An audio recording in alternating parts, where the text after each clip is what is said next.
రచించినటువంటి 107 శ్లోకాలను భానుప్రకాష్ గారు ఒక స్పీచ్గా మంచి ఒక కవిగా మనకు అర్థమయ్యే రీతిలో ఈరోజు సమాజానికి ఉపయోగపడే విధంగా వివరించినందుకు వారికి మనస్ఫూర్తిగా ధన్యవాదాలు తెలియజేస్తూ, గడ్డం లక్ష్మయ్య గారు ఒక స్కూల్ అసిస్టెంట్ టీచర్గా ఉండి ఉపాధ్యాయ వృత్తిలో ఉండి ఒక కవిగా అనేక పుస్తకాలు ఒక 9 గ్రంథాలను రాసి సమాజము రాబోయేటువంటి తరము ఈ యొక్క మంచి మార్గంలో నడిచే కొరకు ఉపయోగపడే విధంగా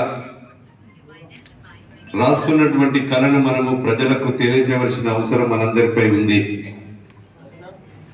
కనుక ఈరోజు అమ్మవారి మహాసరస్వతి శతకం కానీ కంది శంకరయ్య గారు రాసినటువంటి మరి అనేక పుస్తకాలు ఇప్పుడు నేను చూశాను. ఈరోజు భానుప్రకాష్ గారు కానీ కవులకు ఎప్పటికీ పెన్ను చేతిలో ఉంటుంది, ఆలోచనలు ఎక్కువ వస్తూనే ఉంటాయి, అది ఉరుకుతూనే ఉంటుంది.